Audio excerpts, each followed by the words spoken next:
Hi, Carolinian community. Zari here. Hopefully, you all can see this broadcast and are not locked out of the internet due to today's AWS outage. Now would be a great time to back up or print all of your photos, files, and documents. It may be time-consuming, but it is better to have a hard copy and not need it than it is to need a copy and not have it. Now, on to the news. Angela Davis visited the Triangle last week. We will share a snippet of her visit.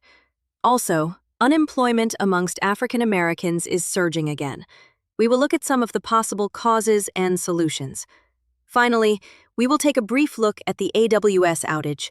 On Wednesday, the legendary Ms. Angela Davis visited the Triangle to discuss art, freedom, and the power of the collective. The Carolinian's Judea Ingram was in attendance. The event was held at North Carolina A&T. It opened with West African dance, and hundreds of students were in attendance. Let's hear from Ms. Davis in her own words. Wonderful to be here. I love North Carolina. I kind of consider North Carolina my second home. I grew up in Birmingham, Alabama, but I did a lot of work in this state. Art or aesthetics comes into the picture because it provides a different kind of freedom, the imagination is the faculty that is necessary to produce art.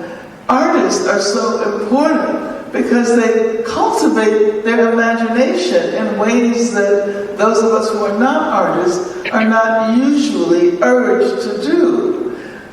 And the imagination produces amazing works of art, beauty, and so forth. But the imagination can also help us to imagine a different world. It can help us while we are inhabiting worlds that are so full of violence and oppression, to recognize that just because something exists does not mean that it will always be. Ms. Davis's words ring most true in the world of employment. For decades, Black workers have faced structural barriers that makes economic recovery slower and more uneven. 2 years after reaching a record low, joblessness among African Americans is climbing again. The African American unemployment rate has risen from 6% to 7.5% over the past 4 months. By contrast, the rate for white workers ticked down slightly to 3.7%, the New York Times reports. While the economy shows signs of slowing, the Trump administration's policies targeting diversity programs and cutting the federal workforce have added another layer of challenges for Black workers. During Trump's first term, a strong economy created jobs for Black workers, but many of those gains were erased during the COVID-19 pandemic. The pandemic-era subsidies did cushion the immediate blow and facilitated a quick rebound in hiring, but those programs expired in 2024, and that marked the turning point. The cancellation of DEI policies and the government shutdown have disproportionately shed jobs held by African Americans. And to pour gasoline on the fire, the Department of Labor has proposed minimum wage rollbacks and the elimination of overtime protections for domestic workers. Statistically, this is a blow to African Americans. But maybe we should look at it as more of a call to action. Perhaps it is time to stop looking outward and asking for someone to save us. Now may be the best time to start looking inward and supporting each other's businesses to insulate our communities from external financial influences. We own businesses, and we need workers. We own businesses, and we need customers. We own businesses, and we need other businesses as suppliers. Black Wall Street across America were successful because they understood this principle. We have everything we need right here. Just look through the pages of the Carolinian newspaper to find community entrepreneurs that are looking for you too. And finally, the Amazon AWS system went down today and disrupted internet use around the world, taking down a broad range of online services, including social media, gaming, food delivery, streaming, and financial platforms.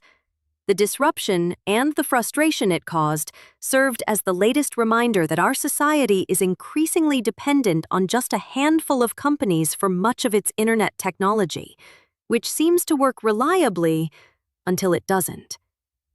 This is not the first time issues with Amazon cloud services have caused widespread disruptions.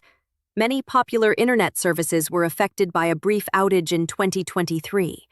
AWS's longest outage in recent history occurred in late 2021, when a wide range of companies, from airlines and auto dealerships to payment apps and video streaming services, were affected for more than 5 hours. Outages also happened in 2020 and 2017. These issues are incredibly inconvenient when they happen. Luckily, that is not often. But each time our internet systems go down, it is a reminder of just how dependent we have become on technology. What happens when it goes out for a day or a week? Are you prepared for that? As always, you can follow us on our social channels or visit our website anytime for the latest news and updates. Be sure to pick up your copy of the Carolinian this week. Our annual Progress edition is inside, and you will not want to miss it. Have a great week, community. See you Thursday.